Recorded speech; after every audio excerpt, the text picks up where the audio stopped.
Le président américain Joe Biden a immédiatement salué la victoire démocrate. Reconduit à son siège, le sénateur Raphaël Warnock s'est réjoui de son succès aux urnes. Je veux dire merci, merci à vous, du fond de mon cœur. Et à Dieu soit la gloire pour les grandes choses que Dieu a faites.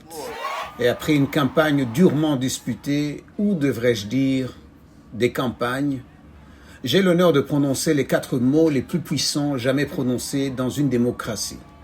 Le peuple a parlé. Cette victoire ne change pas l'équilibre des pouvoirs au Congrès américain.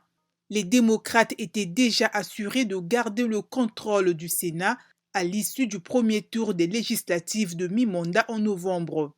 Les républicains ont quant à eux repris la Chambre, mais avec une majorité bien plus courte qu'espérée. Le nouveau siège au Sénat donne des coudées plus franches au parti de Joe Biden, qui a gouverné ces 2 dernières années avec une majorité ténue, 50 sièges sur 100. Il leur permettra entre autres d'exercer une plus grande influence dans des commissions parlementaires essentielles.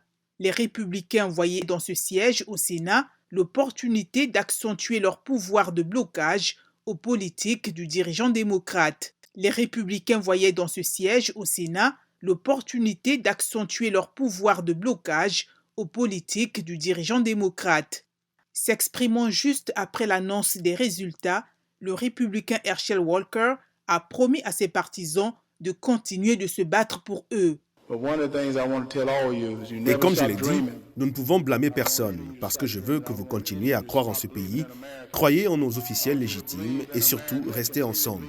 Ne laissez personne vous séparer, ne laissez quiconque vous dire que nous ne pouvons pas, parce que je suis ici pour vous dire que nous ne pouvons. Je veux vous dire que nous pouvons. Je n'arrêterai jamais de me battre pour la Géorgie. Je n'arrêterai jamais de me battre pour vous parce que vous êtes ma famille. L'échec de Walker est un revers pour Donald Trump alors que l'ancien président cherche l'investiture républicaine pour se présenter à nouveau à la Maison-Blanche en 2024 contre Joe Biden.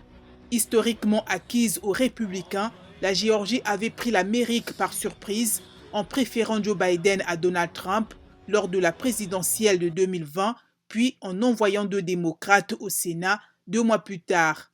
Elle surprend encore en préférant le pasteur démocrate Raphaël Warnock au protégé de Donald Trump, l'ancienne star du football, le républicain Herschel Walker.